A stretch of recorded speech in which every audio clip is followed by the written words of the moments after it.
We did make the decision. I personally made the decision after, talking to doctors, after getting the necessary information that we needed to be able to make this decision. And I also urge people to do the same, ask relevant questions, and get information from reliable sources.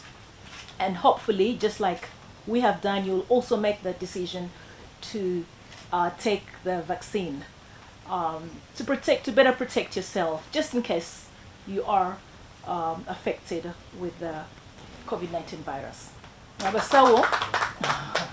Abasawo mwebale nnyo okujja wano okutusobola okutuwa akayiso ka COVID kano.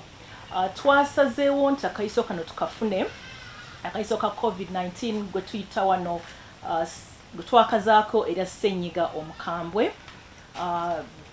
Tusobole emibiri gyaffe gisobole okwekuuma obulungi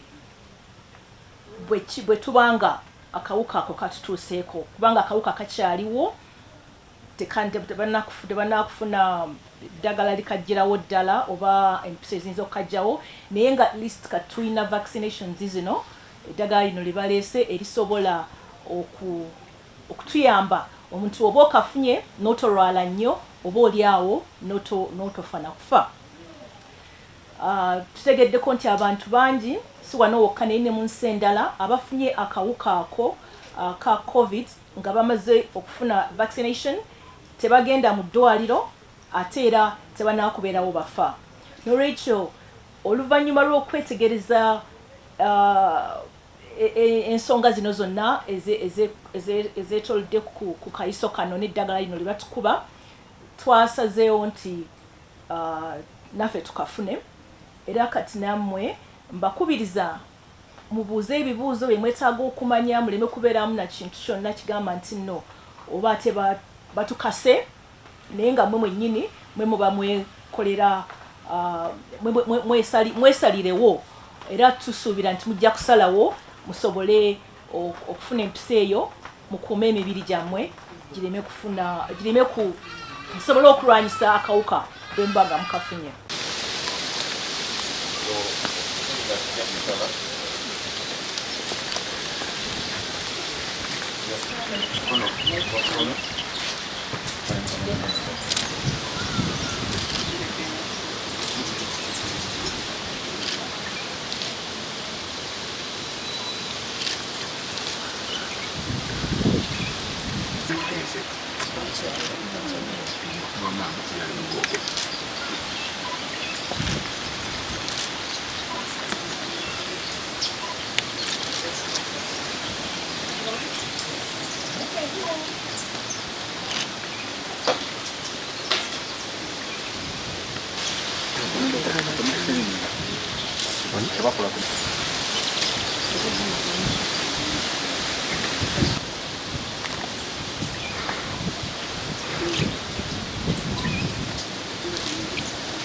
We did make the decision. I personally made the decision after, talking to doctors, after getting the necessary information that we needed to be able to make this decision.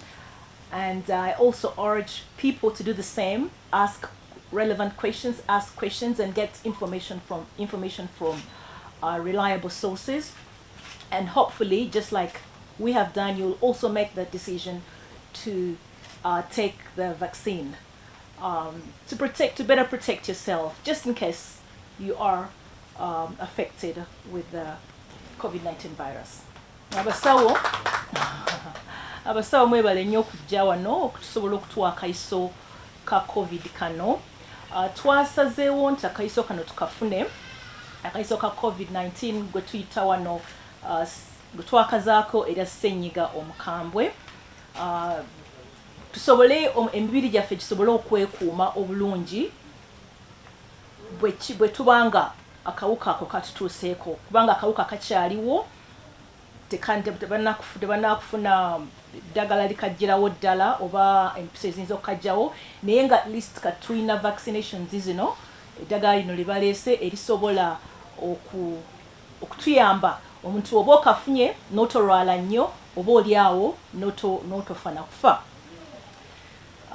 Tutegeddeko nti abantu bangi si wano wokka naye ne mu nsi endala abafunye akawuka ako ka COVID nga bamaze okufuna vaccination tebagenda mu ddwaliro ate era tebanakubeerawo bafa.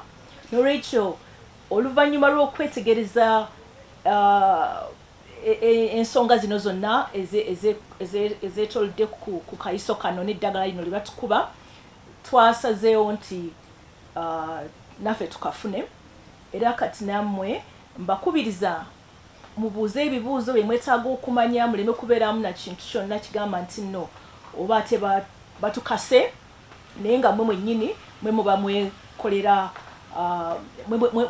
mwesalirewo, era tusuubira nti mujja kusalawo musobole okufuna empisa eyo, mukuume emibiri gyammwe gisobole okulwanyisa akawuka bwe muba nga mukafunye.